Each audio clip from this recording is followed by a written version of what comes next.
Welcome to Fun and Fundraising, everybody, the podcast where we talk with people behind top nonprofit galas and signature fundraising events to showcase how they positively transform their community. I'm your host, Rob Giardinelli, and today we have a really fun, really special guest on. So we have Jamie McDonald, and he is a world-renowned auctioneer. In fact, he does auctions all over the world. So I can't wait to dive into just his path to becoming an auctioneer, as well as all the things he's kind of learned, how maybe different cultures may approach fundraising events and auctions, how different cities may approach fundraising events and auctions. This is going to be a really fun conversation. I can't think of anyone better equipped to have it. So with that, Jamie, welcome. And I'm so thrilled to have you here today.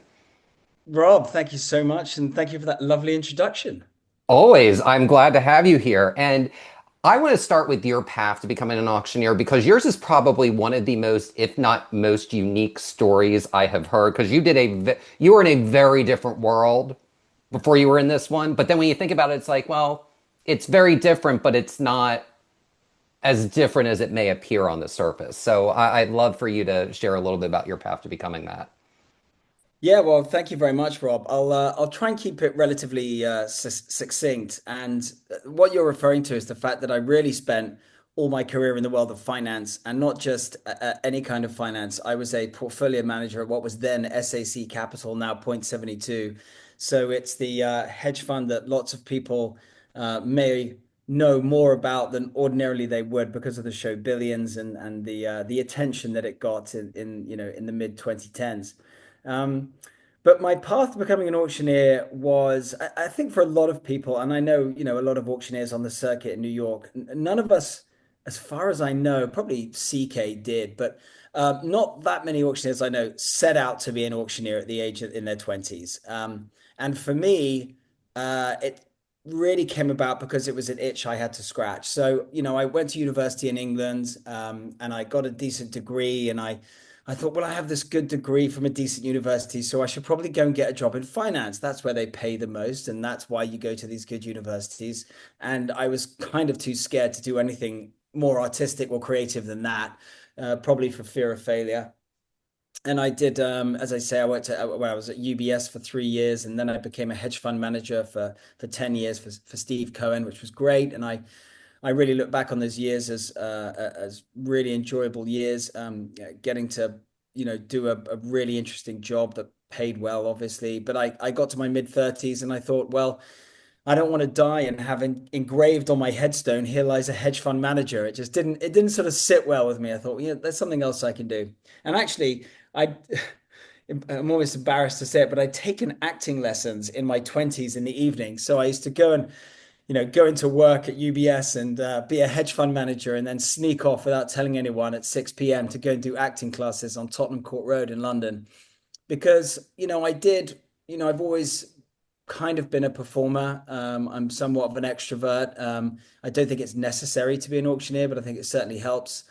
And I slowly found out over about a year that acting is really hard, despite going to all these films and thinking, how hard can it be? Well, for me, it turns out harder than I thought it would be. And then I wanted to do TV presenting. So, fast forward to 2014 when I left the world of finance, I thought, well, I'll give myself 3 or 4 years to do something performance arts related or theatrical. And I was hosting travel shows for Condé Nast and for Travel and Leisure. And then I came across this company, Real Vision, which were really kind to me, and I presented a lot of finance shows. And then really what happened is a guy called Alexander Jilks, who you may or may not have come across. He was an auctioneer at Philips for a while, and he was doing galas like, for Elton John and Amfar. And I've known him since we were teenagers, and he said to me, "You have the personality to do this charity gala thing." And being a hedge fund manager, I'd sat in a few audiences, if you know what I mean. I mean, hedge fund managers get to tend to be invited to these galas in New York. And so I did one. I did a couple in 2016, but it was always like a sort of side passion or a side project. I never really thought it would come to anything. Um, and really what happened, because, as you know, it's an industry which is somewhat in its, still nascent. We don't have agents, we don't have representation. And so people came up to me at these galas and said, "You were great. Will you come and do mine?" And Rob, you obviously know this, is that the word of mouth is probably the strongest marketing we have as an auctioneer. And if someone sees you, they recommend you. It's very powerful. So I went from doing 2 auctions a year to now doing, I'm lucky enough to do 2 or 3 auctions a week, maybe more sometimes in the peak times. So that's how it came, and here I am. That's a really incredible path to becoming an auctioneer. And I want to ask, there's a lot of different questions I could ask in your response, but there's one in particular I'd like to ask you, and that is, how did being a hedge fund manager help you as an auctioneer? Because at the end of the day, you were dealing with a lot of high net worth individuals when you were managing a hedge fund, and you have them in the audience, and that's basically who the collective audience is, who's going to bid at a live auction is going to be someone with high net worth. How did what skills were you able to take from that industry and that business to be able to apply on stage for to do that channeling of the artistic acting lessons that you did, on the side when you were at UBS and such? Well, you make a good point. I mean, being a hedge fund manager, I was on the other side and sat in a lot of these audiences. But funnily enough, I think I probably picked up some skills at UBS more than I did as a hedge fund manager. So when I started out at UBS, I was basically a stockbroker, a salesman. And what I quickly learned in the 3 or 4 years that I was there was confidence really was everything. And I am lucky to be somewhat of a confident person, and that really is something which set me in good stead. So, as an auctioneer, I came to it in my mid to late 30s, and I think if I'd started in my 20s, I probably wouldn't have been anywhere near as effective because, and again, this is just my humble opinion. If I'm in the audience and I see the auctioneer walk out on stage, and I've even got an inkling that they're not prepared, or they don't know what the audience is about, or they don't know what the organization does, I think, oh gosh, I'm not really invested. But if an auctioneer walks out and really owns the room, I'm just behind them. I want them to succeed. So confidence was a very big part of it. And it's actually why when it comes to auctioneering, I try to do so much prep. So when I meet with clients that want to hire me for a gala, I almost insist on 3 or 4 strategy meetings. And a lot of it never comes out on stage, but it really gives me confidence, like I'm sure a lot of people in in the performance world will say this, but the thing that gives you the most amount of confidence is just being prepared. So that to the extent that I make that happen, that gives me the confidence to go out on stage and, try and put the audience at ease. I basically walk out on stage and what I'm thinking is there's 300 people in front of me. And what I'm thinking is, guys, don't worry, I've got this. Fantastic. And hashtag preparation equals confidence. That's our hashtag for the day. Yeah, there you So go. That's what I would say. I'm glad you brought that up. But also, in terms of preparing, one thing, because you do have a background as a presenter, and know that you still do some on camera Yeah. gigs. What are the differences and similarities that you've discovered about being an onstage auctioneer versus presenting or hosting a program that's on camera, whether it's live or whether it's taped or anything in between? Um, I would honestly say, and this is a bit of a cheesy thing to say, but make sure you do you because it's very, I think people pick up very quickly when someone's not being authentic. And you will, and by the way, I'm not saying don't, look at stand-up comedians and other auctioneers and pick up traits that they do. I mean, I think a lot of artists, some of the best artists in the world will Ed Sheeran talks about his influences and things. But if you try to be someone you're not, I think it can really come out on stage. So I would say just try and be the person on stage. You're obviously an exaggeration of yourself, but be your own personality, really tap into that. Um, and the second thing is kind of have fun with it. If you go out there and you have a bit of fun with it, more often than not, I think the audience kind of is on your side. If you're out there and sometimes I go out and I think, right, I've got these 4 points about this organization that I really need to come across. And to begin with, I used to really like force them out. And you do try and weave them into conversation if you can, but being over prepared in that sense, and like I'm really gonna I need to think carefully what I'm gonna say, could come across as a little bit awkward. So the more natural you can be, the more authentic you seem, and I think the easier it is to capture an audience. So I would say just try and be yourself as much as you can, I'm and really that's glad that you presenting as share. well. Yeah. I'm really glad you shared those insights because I agree with you in you can be prepared, but being over prepared, there's a law of diminishing returns for Yes. everything, Yes, I preparation agree. included. You Yeah, know, no, I think you're absolutely right, Rob. I mean, for anyone that's taken any exam, probably it's like you can learn, you can overlearn things and work yourself into a frenzy, and then you don't let the sort of creative side of you come out. You're just so programmed that you just are somewhat robotic, and that can be harmful. absolutely. And that when you over prepare, you can overthink things and see things that aren't actually there that can really, really Yeah. inhibit that. And, you had talked about, like when you're at an auction, there's like 4 points, with a nonprofit you want to bring up during an auction as an Yeah. example. Tell me about, when nonprofits ask you to be their auctioneer, what do Mm. you look for in that organization before you sign on and say, yes, I will auction for your gala? Yeah, well, I mean, so I obviously look to do the events where I think I can make the biggest difference. And that in and of itself is an interesting point because, you're like, oh, we should do the big ones. I want to do the City Harvest and AmFARs and, all the big galas. But it's difficult to make a big difference at those. They're really big events with a lot of big personalities, and sometimes those smaller events are ones that are just so much more satisfying because they've only ever raised $50,000 before. And you're trying to say, listen, not only can I try and get you to 100, but maybe 150, and those feel amazing.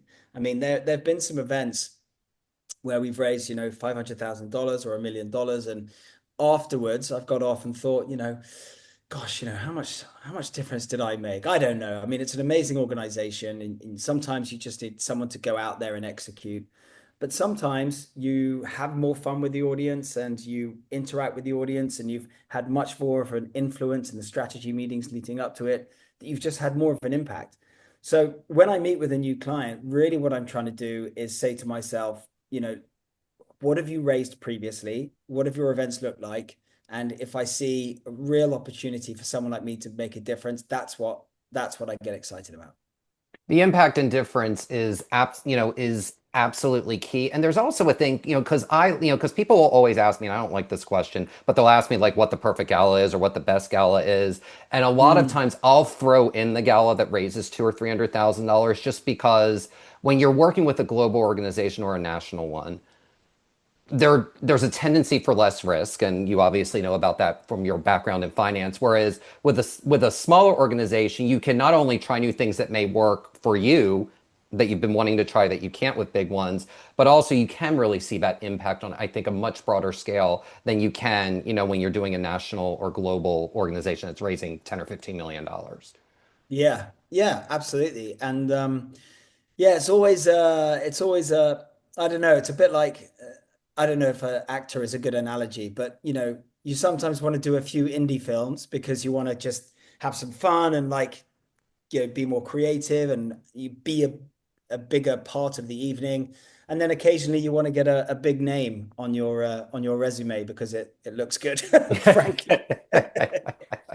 But that also shows your versatility. That's, if we kind of keep the acting metaphor there, that's really what the Yeah. good thing about that is that you can do larger and smaller organizations. And that's not a skill set that necessarily, everybody has. And, back to the nonprofit piece. So what Mm. what are the keys to establishing a good relationship with nonprofit organizations, and how may they differ? Like, is the way that you approach a larger organization, is it different for a smaller one than a larger one in terms of establishing a good relationship with your auctioneer? Yeah, I mean, yeah, that's an interesting one. It's funny because when you meet people and you do your introductory call, you basically just have a chat for 20 minutes or half an hour. And you're going to spend the next 2 or 3 months working together. So it's a relatively short amount of interviewing. And then what goes into, quite a intimate-ish kind of relationship. I mean, these events, as you know, Rob, can be pretty stressful. They're high pressure. There's a lot riding on them, so they can be quite high octane. So really, I mean, in terms of establishing a relationship, in the first meeting, what I really say is like, I just want you to know this is the kind of person I am. And then what I do is I outline, I say, listen, I'm not here to tell you what to do, but having done hundreds of these galas all across America and in Europe, I'm just here to tell you what I've seen work and what doesn't for an event like you have. And what I've done is I actually have this rather cheesy template called a path to success. And I say, listen, I focus on three things, which is goal, mission, and audience, GMA. And the goal really being, what do you really want your event to look like? And sometimes that's not necessarily like raise the most amount of money. Sometimes it's about messaging or entertainment or participation. There's various like nuanced factors which go into it. And then the second thing is the mission, which is trying to really press upon the organization that they have to make it clear where the money's going and what they're achieving. Because believe it or not, there's still some pretty, well-established galas who do their programming, and at the end, the guests are still like, "I'm still not quite sure where the dollars are going." You've got some wonderful people speaking about their lives, but you're like, okay, I still don't know what they do. So I try to impress on that, and then the last one is the audience, which is maybe the most important when it comes to establishing a relationship with a client, and for a successful gala is like, tell me about the people in the room. And I'm glad you talked about people in the room, and I want to dive a little bit deeper into that. And I have always liked to say that cities are Mm. like people with personalities. And I've learned along the way that there are certain things that you could do in Houston, Texas that you could never in a billion years get away with in Austin, Texas, even though they're 200 miles apart. So Yeah. I'd like and especially you get to approach this not just from the United States, but kind of more globally. Having Yeah. done auctions all over the United States and Europe, how does your approach vary from city to city or country to country so that you're tapping into the soul of that community, whether it's a city, whether it's a state, whether it's a country, whatever it may be? Yeah, well, listen, that's a really interesting point because it really varies so much. And first of all, I should say, um, as an Englishman myself, I'll say I'll go on record as saying America, maybe aren't the best at some things, but they are brilliant at other things. And philanthropy is something that, you know, the rest of the world really should admire about America. I mean, it's really fantastic.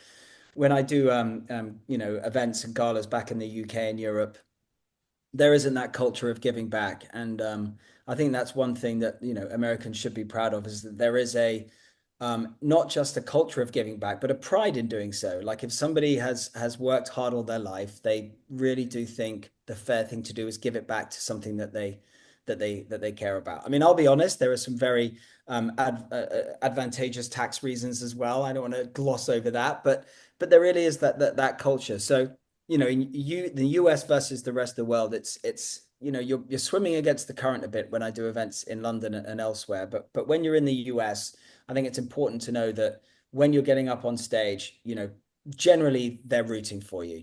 It's like you're doing a speech at a wedding, people want you to succeed. So that's the first thing is that you don't need to sort of fight as hard to get people giving in the US, or at least I don't find that. Um, and then when it comes to the crowd, yeah, I mean, I have been very New York focused, and I think in New York, it's a much more cosmopolitan crowd. So, for example, my British accent is not so much of a novelty, but when I do events in other states, I can have a bit more fun with jokes and bringing out my own personality because it's a little bit more of a little bit more unique. And then in LA is kind of the same. And it's they can be a bit more earnest in LA, and in New York, I think you can be a bit more transactional. You can have a bit more fun about the stock market. It's typically a more financy crowd.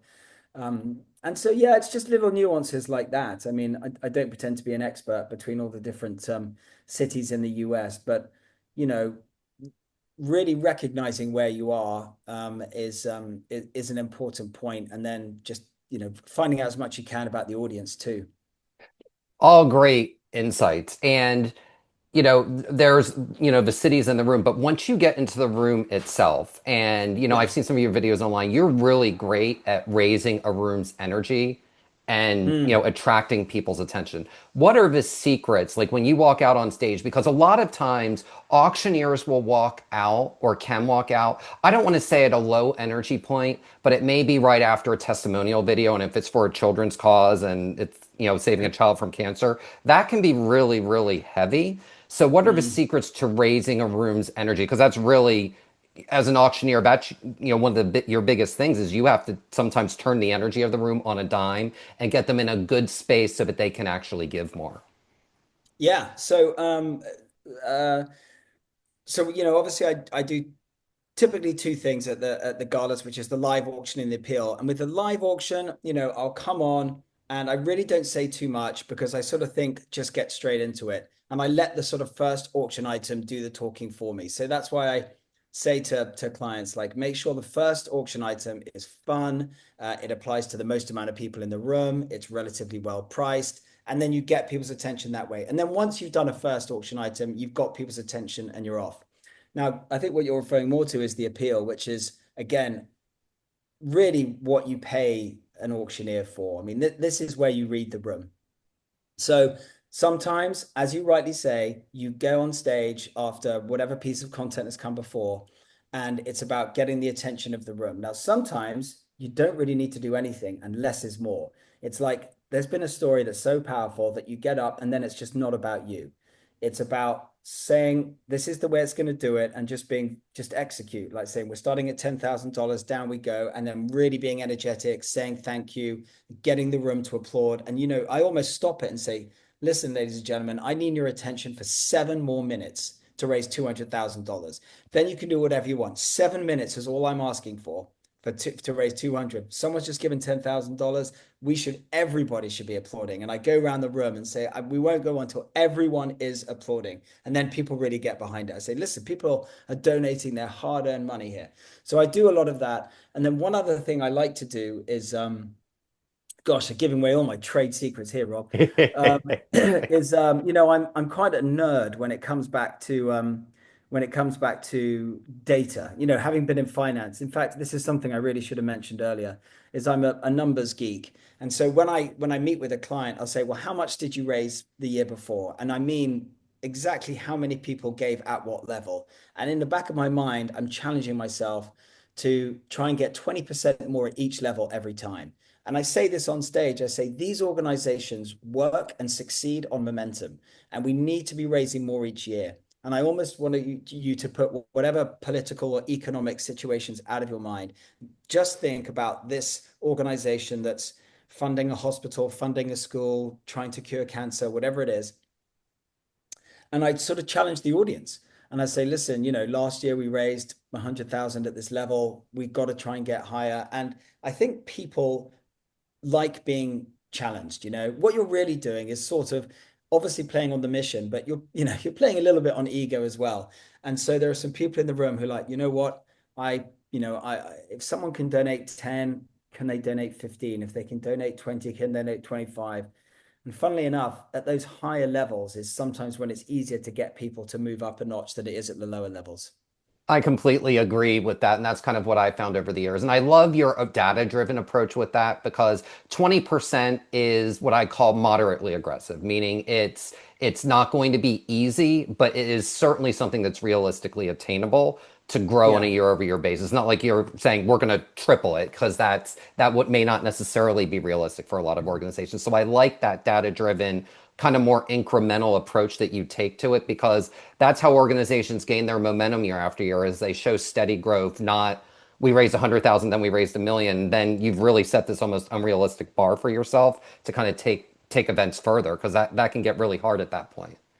Yeah, yeah, totally. And that's why, this is I'm doing my own self-marketing here, but there are organizations who they hire an auctioneer and then the next year they say, well, maybe we should get like a friend who we can get for free. And I tell people like you're obviously welcome to do that, but I just want you to know that the risks involved, which is if you have a year where for whatever reason, I'm not blaming anyone doing it the wrong way, we have a year where for whatever reason the auctioneer just doesn't gel with the audience and they don't have a great time and it's awkward and it's cringy and they don't enjoy themselves. and they don't come back next year, you've just gone back 2 years to then have to go forward again. And your point, Rob, is such an important one about momentum.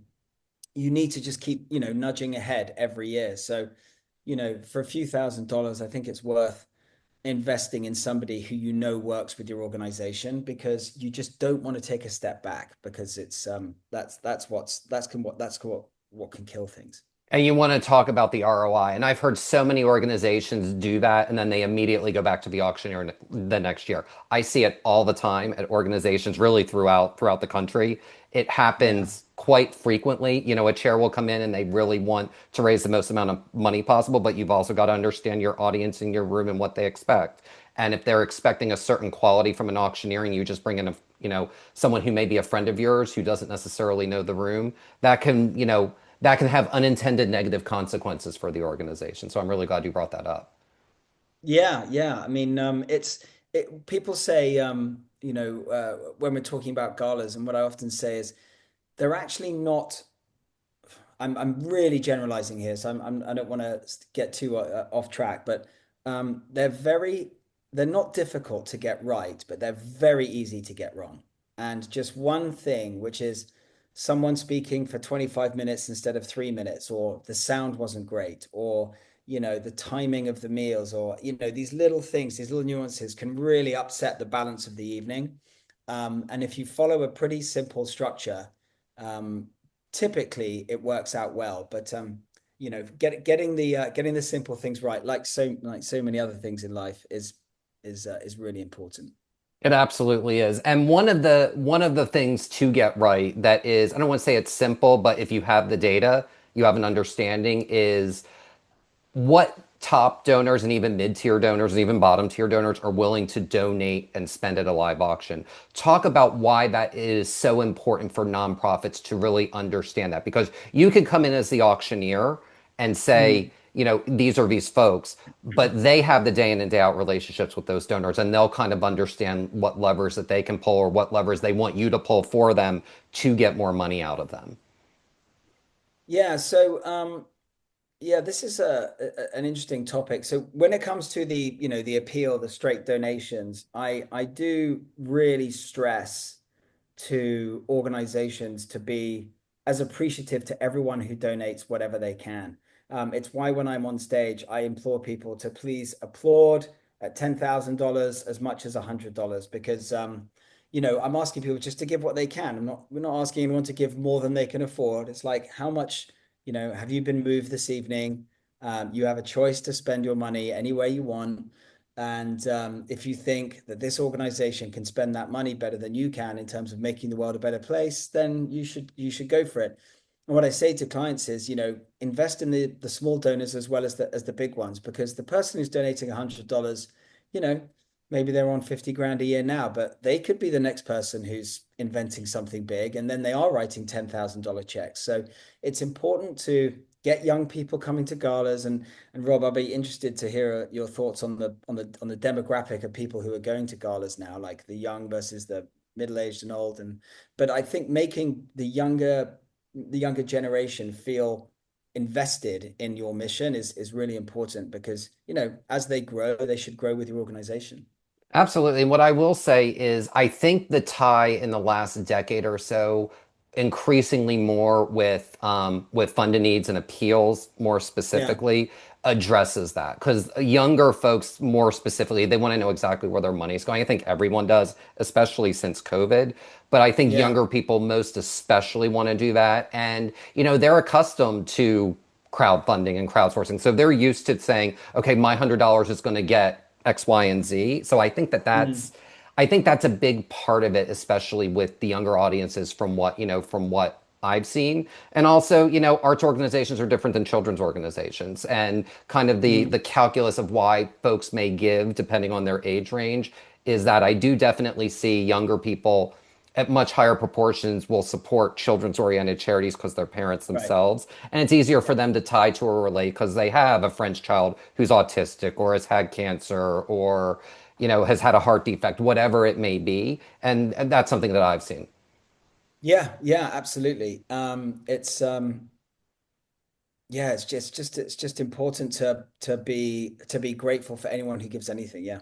Absolutely. And, I'd love for you to talk about, we've kind of talked about buyer personas, but I really want your take on this because, we talked a little bit earlier about, with some donors, yes, it's driven by ego.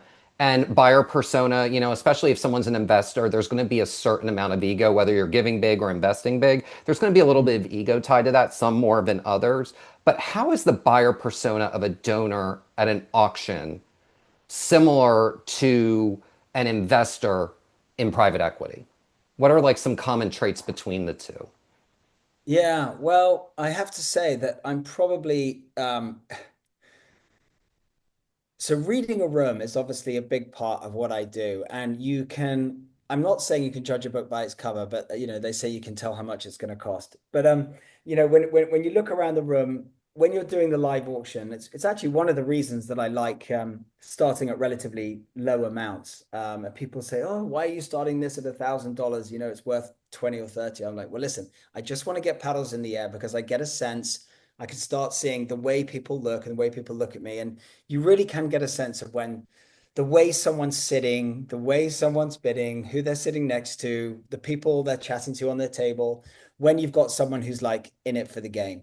And that's why I think it's so important. And I was going to talk a bit about live auction items again after this. But and I love doing the live auction. I mean, a lot of clients are like, no, we're just doing an appeal. That's where it works. And I usually say, I really think you should consider having a live auction, even if it's one or two items, because it first of all gives me a chance to get to know the audience, have fun with people. It'll raise a bit of money, and even if it just takes 5, 10 minutes, I think it's worth it. But you can, in those moments, and that's why picking a live auction is so important. And people say, well, I've got these tickets to this, tennis tournament in Argentina, and it's only going to apply to one or two people who are interested in that. What you want to do is find auction items that apply to the most amount of people in the room, so you can have the most amount of people bidding against each other. Because getting it to the value is easy. It's playing people off each other, which gets you to from 10,000 to 20,000, and you get the whole crowd behind them. So it is important you do that. And yeah, identifying those big egos in the room is part of it. And that was the same when I was in finance. I mean, I don't know if there's bigger egos out there than there are in finance. That's all it You know is. better than me, but I will take your word for it on that. Yeah. I'm glad you brought that up because, an auction, I mean, someone once asked me, what's the difference? And both auction items and funded needs are both heart and ego. But the Yeah. auction item, I think the ego tends to kind of win out a little bit over the heart. And, for a funded need, the heart tends to win out over the ego. It doesn't mean that both aren't Yes. tied to it, but, Yeah. it's definitely kind of a calculation, a calculus. And you had mentioned, wanting to talk more about auction items. So what in your mind makes for a great auction item that, will get lots of people engaged and lots of people wanting to bid?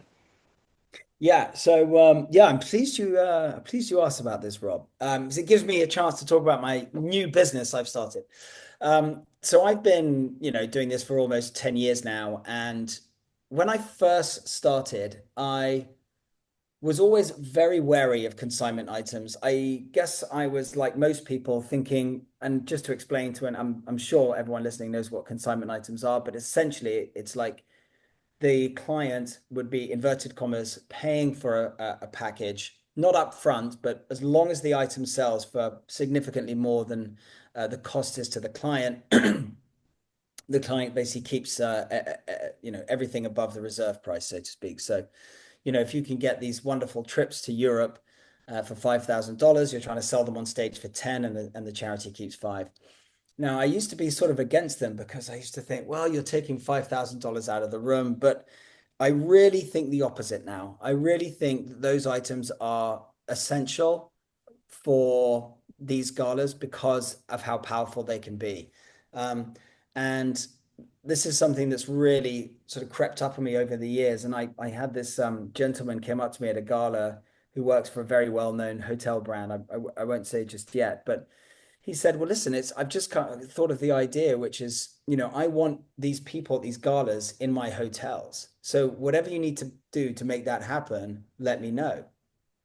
And I started thinking about it and I thought, okay, well, this is really interesting because at galas, you have a committed audience who are listening to a live auction, who are philanthropic and they come with their credit card on file, like they're willing to spend.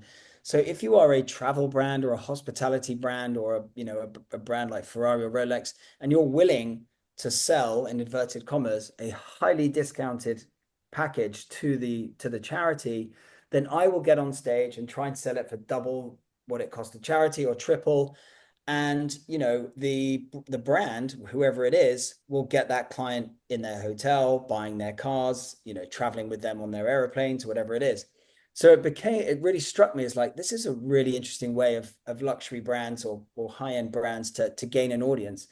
So I started, with my friend Harry, this company Yellow Book, to do exactly that. And now we're working with, fairly high-end travel and hospitality groups to try and do that. And sorry, Rob, this is a very roundabout way of getting to your answer. It's because the perfect auction item I have found has pretty much always been travel related. It's aspirational. I find that things like, jewelry and art are too personal. When it comes to sports, they're also great, but of course they're set in date. The PGA tickets. Okay, well, you're obviously talking to golfers, so that counts people out, and it's obviously on a certain date, and people in the room are like, I'm not going to check my phone like in the middle of a gala and see what I'm doing on the Sunday, the 24th of February. But when it comes to travel, if you negotiate correctly with the travel provider, you can have no blackout dates over a period of 2 years, and it's something like 6 to 8 people. And if you say that, then it really makes people's ears prick up in the room because they're like, I've been meaning to go away with Jeff and Rob and Jill and Susan or whatever. And oh my God, I love the idea of going to Paris and then to Toulouse, or we've never been to South America. I'd love to go to Colombia or the Caribbean. And so it becomes very appealing at that moment. And as long as they've got the flexibility, people will bid on it because you need to give them a year or two to book, make it 6 or 8 people so it becomes economically viable, and make it a decent amount of days. So, make it 5 to 7 nights, something like that. And I found that sweet spot being very, very effective. And, there've been so many times I've had trips that have cost the client, let's say, $5 or $6,000, that we've ended up selling for like $15,000 on stage 5 or 6 times.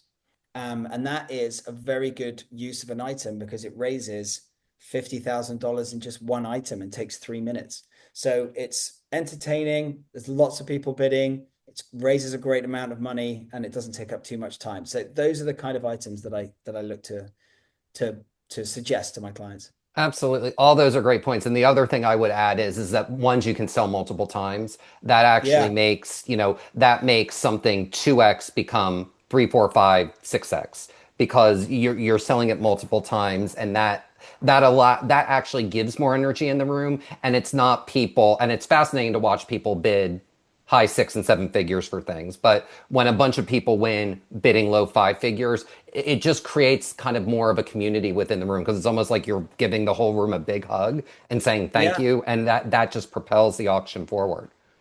Yeah. I mean, I sold one package 22 times. Wow. What was that Yeah. package? Well, see, it was this is my friend Harry and I were doing a thing with this resort in Mexico, and they put this package together, and they heavily discount the price because they want to get, people who go to galas coming to stay at their resort. So it was like, 5 nights and lots of bells and whistles thrown in for like 4 to 6 people. So it really spoke to a lot of people because it was like, okay, well, who can't get to Mexico? It's easy to get to. It's 4 or 5 nights. Okay, so I'll take a couple of days off work. It's for 4 to 6 people. Okay, I can straight away think of a couple who will come. And the cost was, $1 or $2,000, and I was selling it for $4 or $5,000, and we just sold it 20 times. And the charity was thrilled and the Mexico resort is thrilled, and there you go. And the guests are thrilled because they got a package for They five go to grand and they got Mexico. to go to Mexico at a five Yeah. star resort. I mean, that's really cool. And that kind of shows the power of unique and innovative fundraising. I really liked hearing about that. And one thing, I don't like to harp on this, but because you've been around for a while, I definitely want to ask, how have auctions changed since COVID? I I really felt actually that before COVID, there was just much more of a focus on the appeal and less on the live auction. When I first started in 2016, it was quite balanced. It was like, let's have some live auction items and then let's have some um uh, uh let's do the appeal as well. But as we got into 2018, 2019, I found more clients saying, I just want to be done with the live auction. I don't think it adds anything. Let's just do the appeal. And then when COVID happened, I think there was this thing of like, well, we want to get back to traveling. And so let's get back out there. And so suddenly the live auction became a big thing again.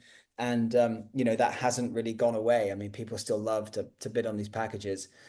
I just think generally galas have got more efficient since for over the last 10, 15 years. And I feel for people organizing them because, they have to deal with people like me who are saying, if you want to raise the most amount of money, do this. And then they've got a board and a committee and an honoree who say, no, we need to have this person speaking at 8 o'clock and we've got to give them 10 minutes and we need to do this, we need to do that.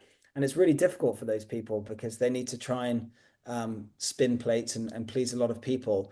But I think more and more people are realizing that a shorter, more efficient, succinct program is leads to better results on all fronts. They raise more money, people have more fun, and they tend to be better all-round successes. So, from what I have seen, I think people running shorter programs since COVID has been a bit of a theme. I don't know if it was COVID related or not, but that's tending to show better results.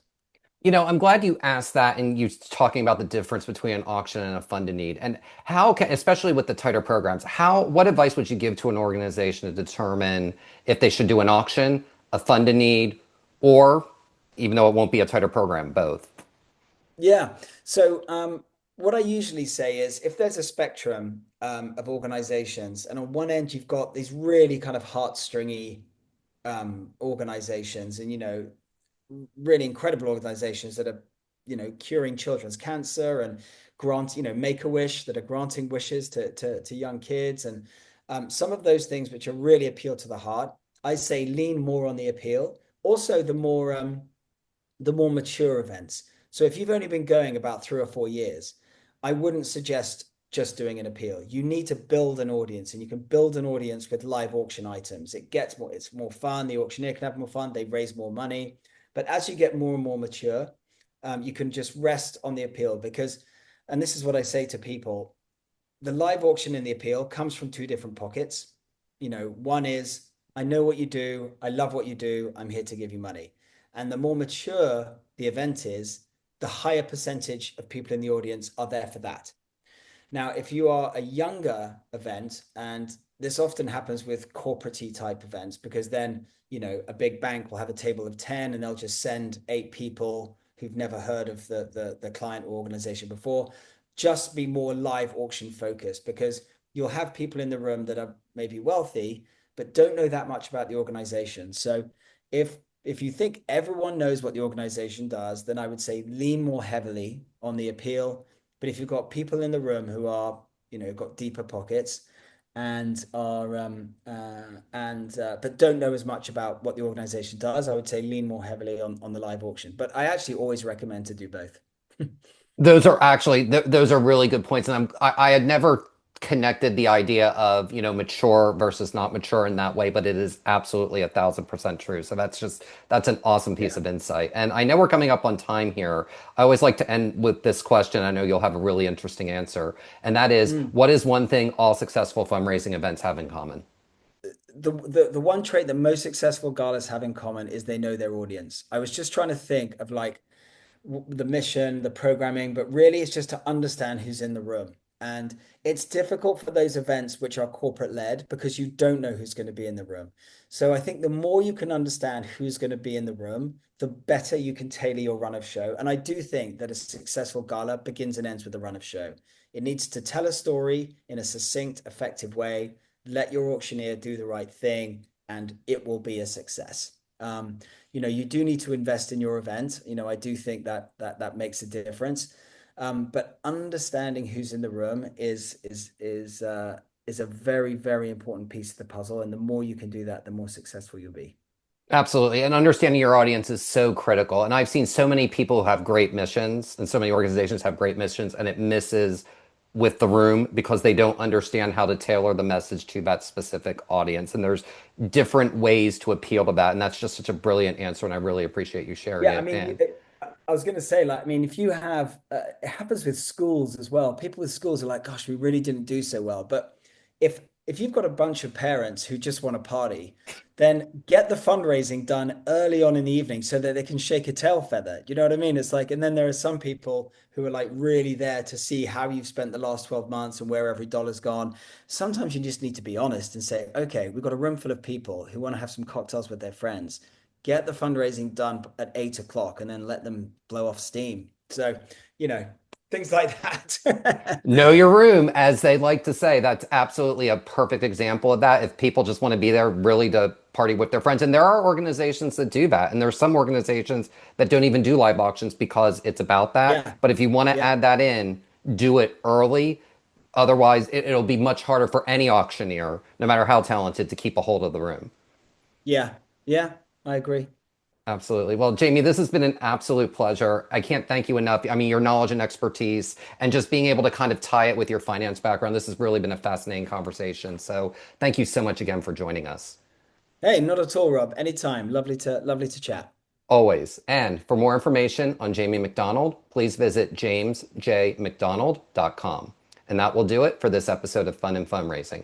I'm your host, Rob Giardinelli, reminding you to keep it fun, keep it interesting, and your guests will have a great time. Have a great day, everyone, and take care.